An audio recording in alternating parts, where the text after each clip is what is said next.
All right. So, let's say we have. All right. Temperature is at what? 75 degrees Celsius. Okay. Pressure is equal to 2.5 ATMs, or atmospheres. Alright, and you've got what? 3 moles? We'll say 3 moles. So N equals 3 moles. What is going to be the volume of this mystery gas with all these different variables in? So right now, all we need to do is look at our Hervner formula and plug the stuff in. So as we said earlier, P is equal to ATMs.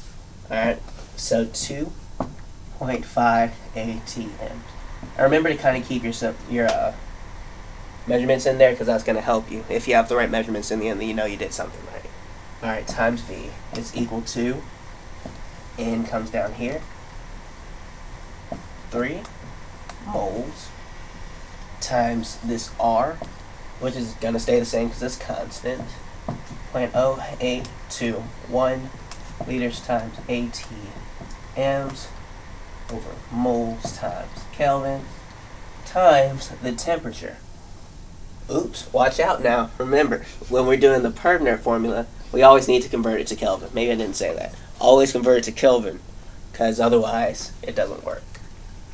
Don't ask me why, but it doesn't. So, we can do this by hand. 273.15 plus 75.5843. This is our temperature in Kelvin. 8 Kelvin. Alright, so since we're multiplying this, we can see we cancel some stuff out. Moles are gone. Kelvin is gone. And then we just multiply this side. Hey, Toy, how about you multiply this for me? 3 times the constant times 348.15. The constant? Times what's the last one? 348.15. 85.75. Alright. So 2.5 atmospheres times the volume is equal to 85.75. 85.75 liters times atmospheres. So now we just have to divide that by 2.5 atmospheres to get our volume. How about you do that, Sabria? Oh no.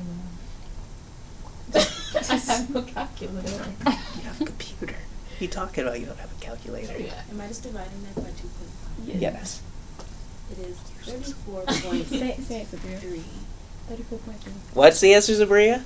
34.3. Alright.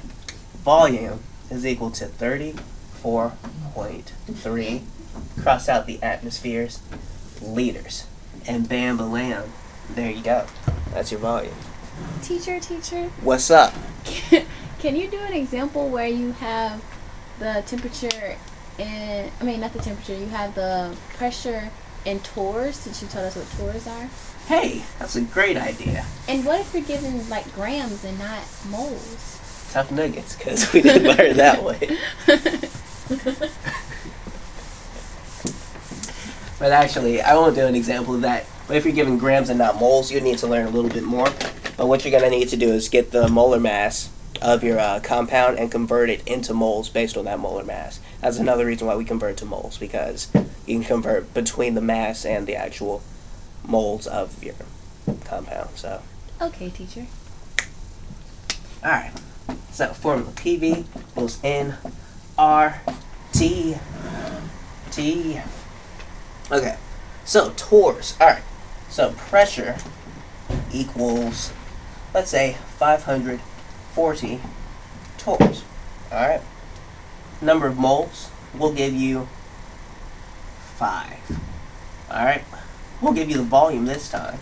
That's going to be 1.2 liters. Now, let's see what the temperature of this gas is equal to. Alright, so, whoopsie daisy. Our constant right here is in atmospheres. We need to make these torrs into those atmospheres, alright? So let's see, what is it? 760 torr equal, turn into, wait, no, what?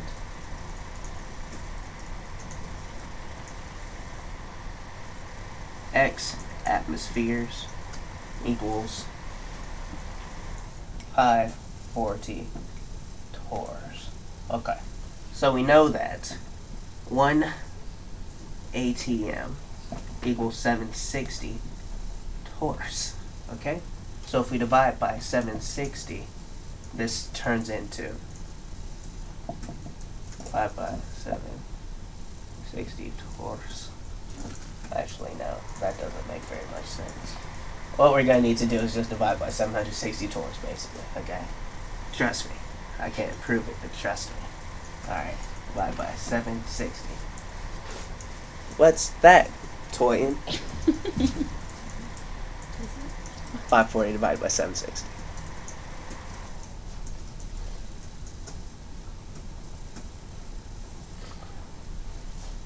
Point 711. 0.711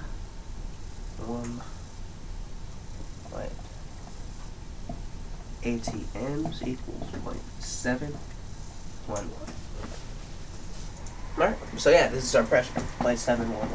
And now we just run through and plug it in. So, 0.711 atmospheres times 1.2 liters is equal to 5 moles times our constant 0.821 liters atmospheres divided by moles Kelvin times the temperature. How about you do that one for me, Sabria?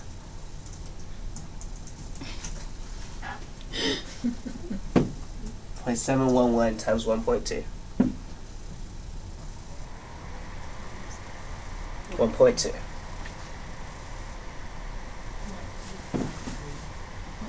0.853, you're right. Nice. 0.853 liters atmosphere equals 20.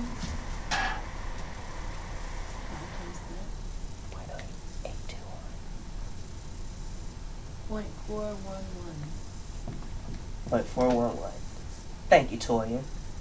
And that's liters times ATMs.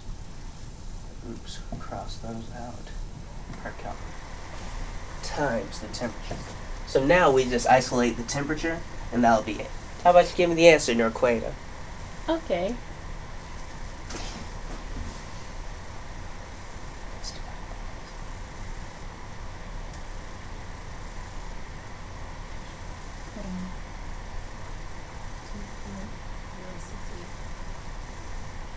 No. 2.068. Dang, that's really cold. 0.068 Kelvin is equal to the temperature. Now, if we convert this to Celsius, you can see how ridiculously freezing cold this is. So we'll convert it to Celsius right quick. How do we do that? We subtract 273.5. That's it. Somebody's paying attention. I know. So the answer is negative 271.08. 271.08 degrees Celsius. And that's really cold. It's really cold. So, as you can see, this is almost absolute zero. But it's not actually absolute zero because nobody's gotten there yet. So, it works. Alright, thanks for your time, guys. It's a little something, ideal gas law. Hope you learned something.